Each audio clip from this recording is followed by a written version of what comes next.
Here we go, coming up on 8:10, and time for an extended conversation with one of your local legislators from here in Albany County. He happens to be in the state Senate and is on the Education Committee and also on the Minerals, Business, and Economic Development Committee. Senator Chris Rothfuss joins me on the program this morning. Good morning. How are you today? I'm doing great. Good morning, David. I appreciate the time.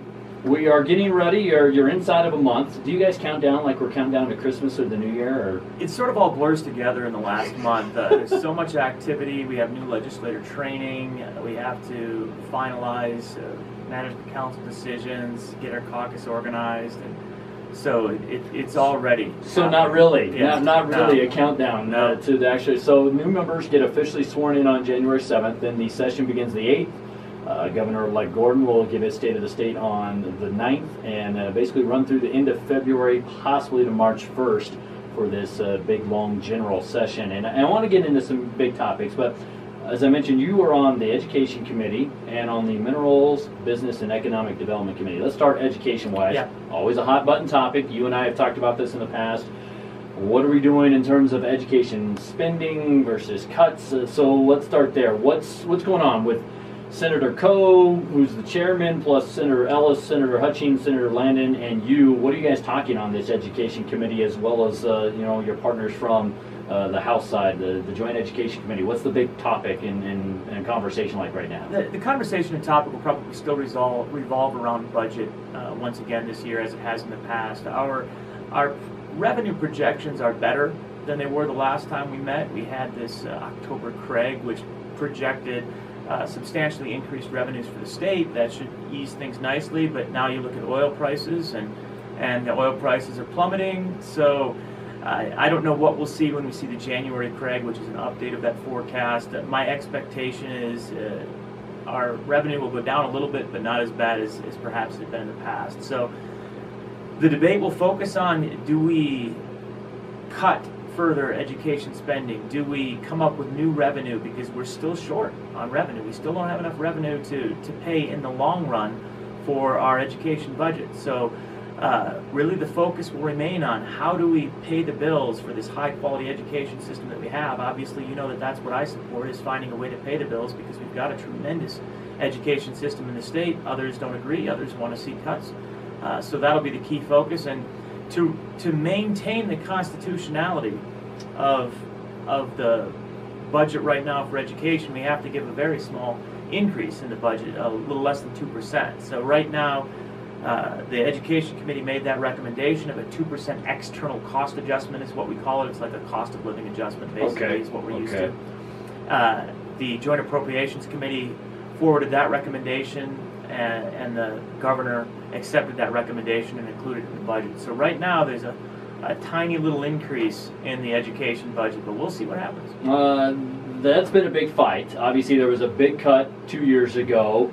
Do you really feel that Speaker Harshman saved it last year by having the House not approve what the Senate approved in terms of the cuts to education? Yeah, I do. I really appreciate Speaker Harshman's efforts on that and protecting the budget. We did make cuts last year, and what we ended up doing was cutting to the point where we reached what we consider to be the constitutional minimum. We have a funding model. The funding model provides a certain number of dollars based on some Supreme Court decisions from the last decade plus. We know that we have to achieve a certain amount, or we'll basically get sued and we'll lose. So right now we are just edging along at that minimum number that the consultants have recommended. So you talked about the kind of external adjustment. So are we basically talking about another baseline year? Yeah, that's right. So we really did make a recommendation to come in at what is the minimum amount we think we're legally allowed to spend. Okay. But again, that minimum amount we're legally allowed to spend is a very good amount. It's built on the concept that all of the students in Wyoming have an equitable access to this basket of goods that leads to a high quality education. So we call it a minimum, but it's a minimum of a truly exceptional education system. So we'll be fine if we maintain that. All right, so that's one committee that you serve on, the Joint Education Committee. You also serve on Minerals, Business, and Economic Development. And Boy, if that's not a hot button topic right there, when you throw all three of those things together, because everybody's talking about diversification and that. So what's the conversation like on that committee that you serve on? Where's the focus? Really for diversification, economic diversification, looking at Endow, which is this program that Governor Meade set up, economically needed diversification options for Wyoming is the acronym, and trying to bring that program forward to try and find ways to add efficiencies to what we're doing in state government. And really, I wouldn't say that there are any grandiose ideas in the horizon, because these types of solutions, they cost a lot of money.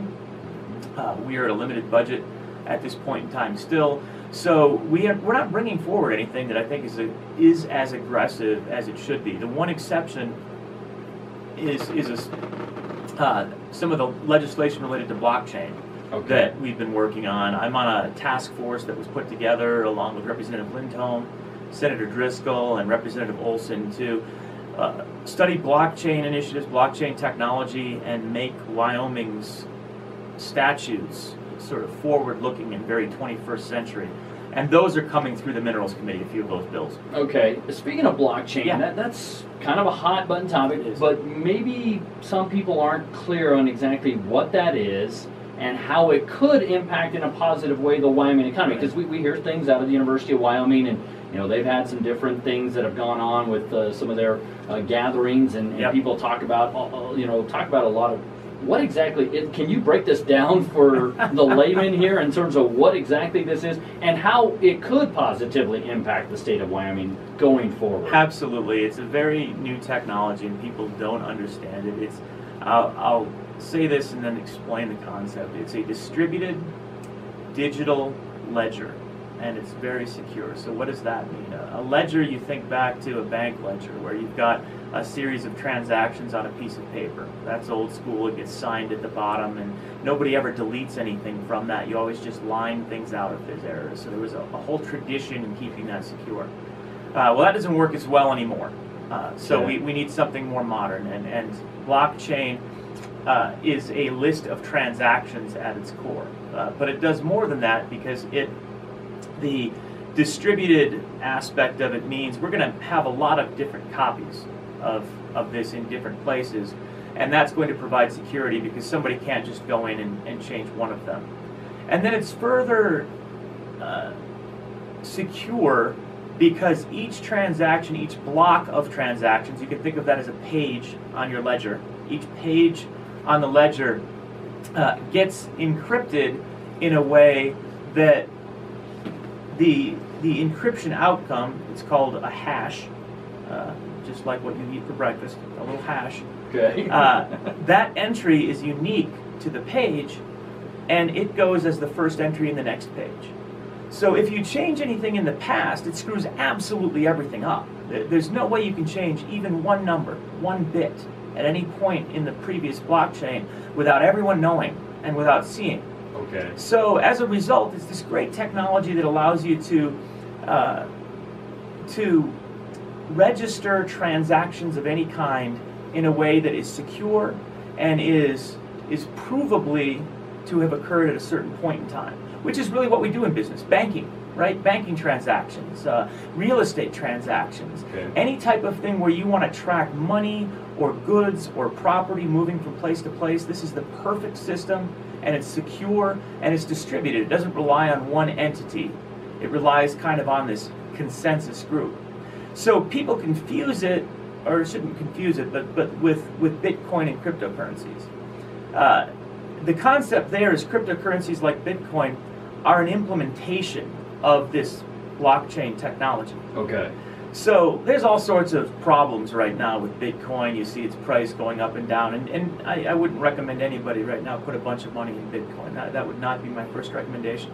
But the technology that it relies upon is an incredible technology, and that's what we're looking at for the state of Wyoming. So we're trying to facilitate property records and transactions and banking and everything else that will take place in the future using blockchain technology. We're trying to make sure that Wyoming is the place where that begins and gets done. So inviting, corporations that are, at the foundation of that blockchain to set up their entities here, basically. Absolutely. Any banking that surrounds it, any property rights or transactions, smart contracts are a concept where people don't enter into a written contract. They use a blockchain technology for the contract, and then it sees some type of signal and it triggers disbursement of funds or whatever else. So it automates a lot of what we do right now with paper contracts into a very secure, more secure than paper contracts, digital form. And we want to be the hub of that, and we've positioned ourselves over the last couple of years to really do so. So basically, kind of having these companies incorporate in Wyoming versus maybe, you hear about a lot of banks in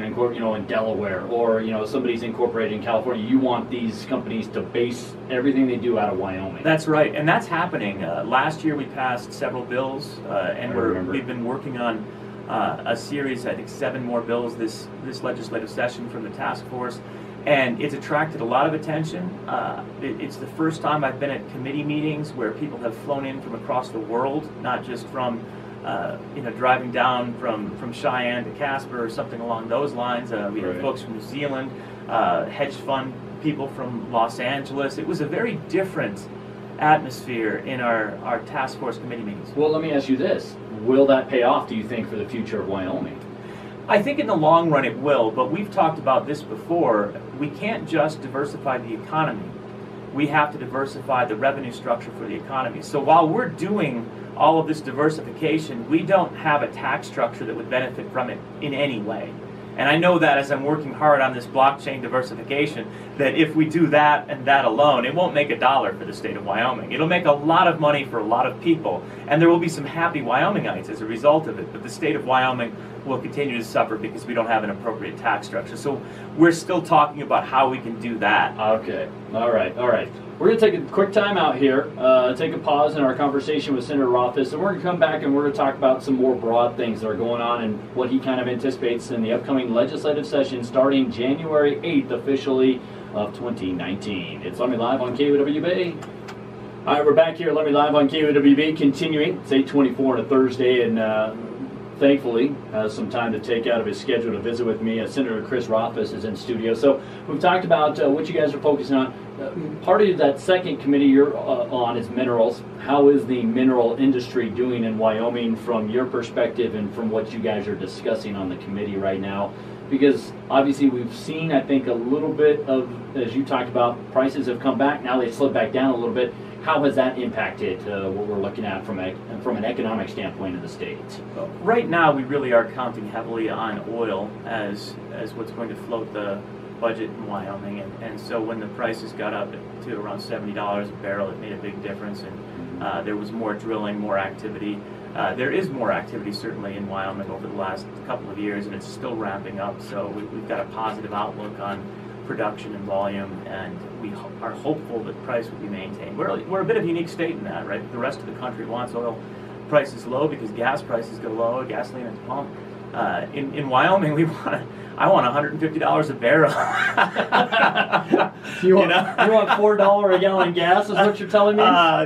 For Wyoming's economy and for education, K-12, it's the way we pay for it. So it really does make a big difference. But production is certainly up, and that's positive. Natural gas production is flat. The price has gone up due to this cold spell and some situations with some pipelines that weren't able to get product to market, so that helps us a little bit.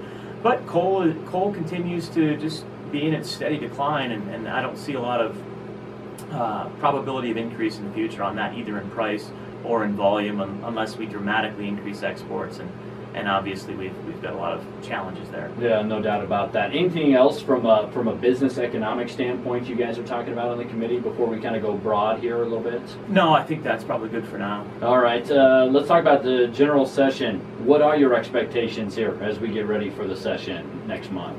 It's hard to have specific expectations. A lot of what we do in the minority party is kind of look for bad bills and then try and figure out what to do about them. And I do expect a lot of bad bills on social issues where we're trying to get in people's lives, tell them what to do, tell them what they can't do.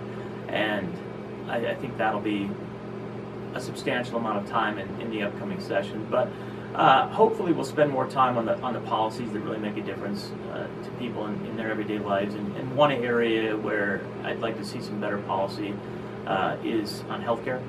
I think we've talked about that before, David. We still don't have affordable health care in the state of Wyoming. We still don't have everybody with access to that affordable health care, and we really haven't done anything in the last few years to address it. Is there any shot of Wyoming getting into the Medicaid funding that has been brought up by Governor Meade, but not necessarily the majority party being Republicans in the state? I think there's always a shot. We'll definitely bring it back and have that discussion. It still makes economic sense for the state of Wyoming, and I think you'd be hard-pressed to say that the ACA is going to be repealed in the next 2 years. So it makes no sense for us to give up hundreds of millions of dollars over the next 2 years out of political spite, which is basically what we do.